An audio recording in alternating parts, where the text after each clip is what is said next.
Good evening. Today I'm going to talk about what is happening in America and an article that came in Wall Street. What is happening today is that there is an absolute disconnect between what is happening in Europe, Asia, and now United States. The United States seems to be the biggest reason why global inflation is chugging along. Trillions of dollars of fiscal stimulus was pumped into the US economy both by Donald Trump and Joe Biden, and they are talking of further stimulus. What this has meant is America, which was growing at 2 to 3% annually, is now going to grow at 7% in the next 3 months annually. Means that Americans with trillions of dollars of money lying in their bank accounts are now rushing to the supermarkets and to online sites to order consumer goods like they have never done before because they are flushed with cash. This means that the entire world factories are now geared up to supply to America. What statistics makes this very clear is the amount of containers shipments that is being handled in US ports. Let us go back 2 years before the pandemic. Today, the number of containers that are being handled in America is 20% more than what was handled in November December of 2019. That is, the actual physical goods that are being shipped into America has gone up by 20% in 2 years.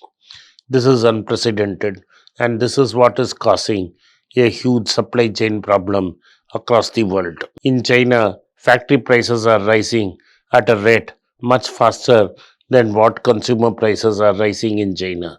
That means the price of products in China has not shot up at the level at which prices have gone up in at the gates of the factory. The Chinese factories and factories across Asia are now more interested in supplying to the United States rather than to supply to their local markets. This signals that Chinese markets have very low demand and demand has practically collapsed. This is why China has decided to cut rates by 0.25%.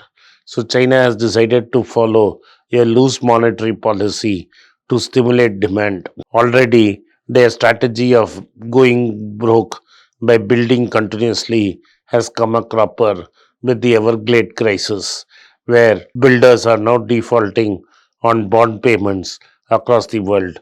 So, China has been forced to run a loose monetary policy. While in the United States, inflation is continuing to climb, and today, US inflation is at 7%. And these signs in US ports clearly tell us that demand in US is overheating. Even though wages are rising in America, wages are not rising as fast as prices. This is why even with higher prices, there is no enough labor coming onto the market, especially at the lower levels. This is simply because the prices that Amazon and others fast service restaurant providers, which basically provide hourly jobs to most people at the lower middle class level, are not paying enough. Their pays have to rise faster than what is now happening. Today, in several cities in America, per hour rates have crossed $15.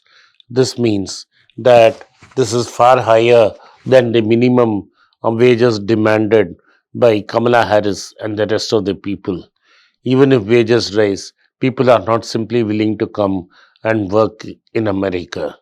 This means that unemployment among people who are willing to work has come down dramatically. This shows that both the Federal Reserve and the US Treasury Department have overstimulated the economy. They have printed money and handed it over to the people for free during the pandemic. During the pandemic, the people could not spend that kind of money, had saved it up. As soon as the economy opened up, they are now splurging on consumer durables and other goodies. What this means is that supply chains are now are stretched to the maximum, and America has created so much demand that the world's factories are not able to meet them, and there seems to be a global shortage. And also, food prices in America have gone up and creating more demand and attracting more material into America, pushing up prices all over the world. This kind of demand-led growth is completely absent in Europe and in China. This will has put enormous pressure on the global supply chains and global financial markets, because it is now very clear there needs to be a dampening of demand, and dampening of demand will come by rising interest rates. The US Federal Reserve, which was still now claiming that this inflation is transitionary, seems to have abruptly changed their mind and said that the inflationary expectations seem to be entrenched. From reducing this bond buying program by $15 billion every month, they have now doubled it to $30 billion. In matter of 4 months, the US Fed will stop buying extra bonds. There will be no sloshing around of liquidity around the world from April. If prices don't contract in the next year, you can expect minimum of 2 to 3 interest rate hikes in America. This means interest rate costs will quadruple. From zero, it can go up to 0.75 or 1%. This will attract more money into US, as foreign investors will sell assets abroad and go back to the safety of dollars, and this feedback loop mechanism will increase as the year goes by and the money tightens.